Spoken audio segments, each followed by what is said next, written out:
আমাদের বিস্তর জীবন কত ছোট ছোট ঘটনার সমষ্টি। সকল ঘটনা মনে রাখা অসম্ভব, তবে কিছু কিছু ঘটনা এমনও হয় যা সারা জীবনব্যাপী আমাদের জীবনে জায়গা করে নেয়। তেমনই আমার জীবনের একটি ঘটনা আজ তোমাদের বলবো। তখন আমি কলকাতার অফিসের কাজের সূত্রে কসবা অঞ্চলের একটি বাড়ি ভাড়া নিয়েছি। 2 দিন হয়েছে। বাড়িটি কসবা অঞ্চলে হলেও সেটা ছিল বেশ ভিতরের দিকে। সে সময় আমার স্বল্প মাইনে হওয়ায় শহরের কাছাকাছি ঘর নেওয়া সম্ভব হয়নি। পুরো বাড়িটিতে আমি একাই। একজন পরিচারিকা আছে, তার নাম রাম, তবে সে সন্ধ্যের পর এখানে থাকে না। অফিসের কাজের চাপ থাকায় বাড়িতে কিছু কাজ নিয়ে এসেছি। কাল রবিবার, আজ যদি কাজটা শেষ করতে পারি তাহলে কাল সারাদিন চিন্তামুক্তভাবে থাকতে পারি। তাই আজকে কাজটি নিয়ে ব্যস্ত ছিলাম। আকস্মিক অদ্ভুত চিৎকারে আমি থমকে গেলাম। চিৎকারটা ছাদ থেকে এসেছে মনে হলো। হঠাৎ মাত্র চিৎকার হয়েই সব নিস্তব্ধ। আমি ঘড়ির দিকে তাকিয়ে দেখলাম 12টা বেজে গেছে। আমি সব ভুলে গিয়ে আবার কাজে লেগে পড়লাম, কারণ আজকেই শেষ করতে হবে যে। তখন প্রায় 12:30 বেজেছে। আবারও বীভৎস আওয়াজ হতে শুরু করল। তার সঙ্গে ছাদে ধূপধাপ আওয়াজ শুরু হলো। মনে হচ্ছে কেউ যেন লাফালাফি করছে ছাদ জুড়ে। ভয়ে আমার হাড় হিম হতে শুরু করলো। আমি সাহস করে সিঁড়ি বেয়ে উঠে গেলাম।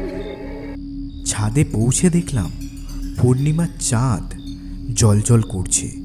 তবে সেই চাঁদের আলোতে আশেপাশের প্রাকৃতিক সৌন্দর্য দেখা গেলেও যে শব্দ পেয়ে উঠে এসেছিলাম সে শব্দের কোনো উৎস আমি পেলাম না।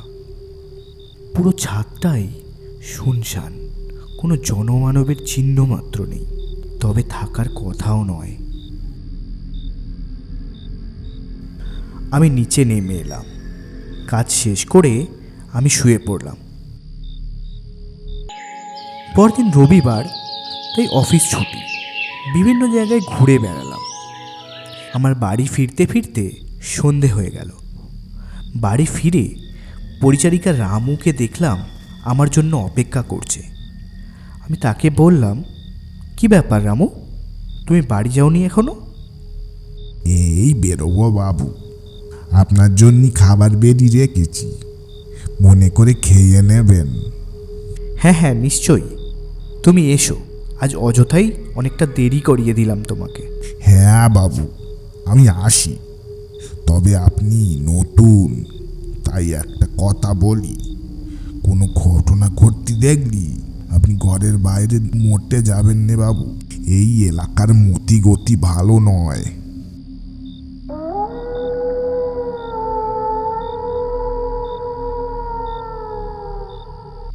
আগের দিনের কোনো ঘটনাই মাথায় ছিল না, তাই রামুকে কোনো কথাই জিজ্ঞাসা করা হলো না। আমি আগের দিনের কাজগুলি একটু চোখ বুলিয়ে নিচ্ছিলাম। হঠাৎ আগের দিনের মতো আওয়াজ আসতে শুরু করলো। আরে, এসব তো প্রতিদিন মেনে নেওয়া যায় না।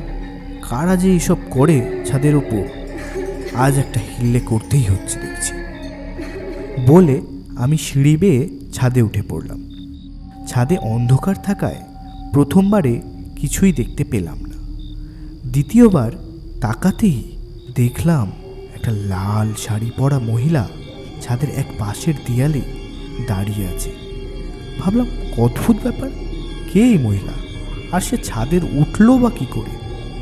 আমি তাকে চেঁচিয়ে বললাম, আরে কে আপনি, আর ছাদের পাশে কেন দাঁড়িয়ে আছেন, পড়ে যাবেন তো? এসব বলাতে সে দেখলাম আমার দিকে ঘুরে দাঁড়ালো। অন্ধকার থাকায় মুখটা আধো আধো দেখতে পাচ্ছিলাম।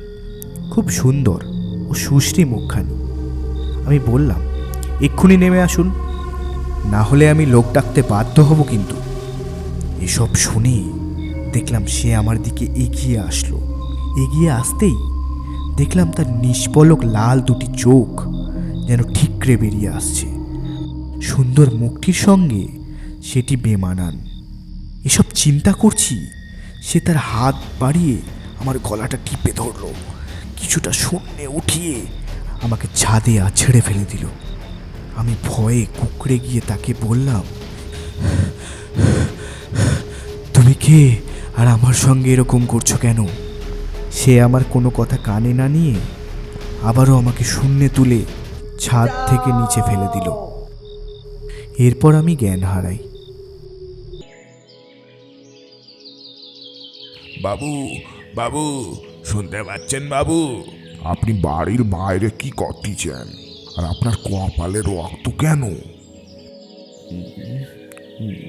আমার মাথাটা ভারী ভারী লাগছে, ফেটে গেছে মনে হচ্ছে। রামু, তুমি কাল রাতে বেরোতে মানা করেছিলে, সে কথা কেন বলেছিলে সে আমি হাড়ে হাড়ে টের পেয়েছি। এখন আমাকে সব কথা খুলে বলো, কে সেই মহিলা? রামু বলতে শুরু করলো। প্রায় 5-7 বছর আগের কথা বাবু। ভাড়া এসেছিল এক দম্পতি, তাদের মধ্যে সব সময় ঝামেলা হতো। একদিন স্বামীটি তার স্ত্রীকে ছাদের পাশে দাঁড়িয়ে থাকতে দেখে তাকে ধাক্কা মেরে ফেলে দেয়। এরপর থেকে এই বাড়িতে তাকে কখনো কখনো দেখা যায় বাবু। সেই জন্যই আমি আপনাকে সতর্ক করেছিলাম, কিন্তু আপনি শুনলেন না। সম্পূর্ণ গল্পটি দেখার জন্য আপনাদেরকে অসংখ্য ধন্যবাদ। লাইক, সাবস্ক্রাইব করে আপনারা কার্টুন ফার্টুন চ্যানেলের পাশে থাকুন, এবং আপনারা আরও কীরকম ধরনের গল্প দেখতে চাইছেন সেটা আমাদেরকে লিখে জানান কমেন্ট বক্সে। আজকের মতো বিদায়, আবার আমরা ফিরব নতুন গল্প নিয়ে। ধন্যবাদ।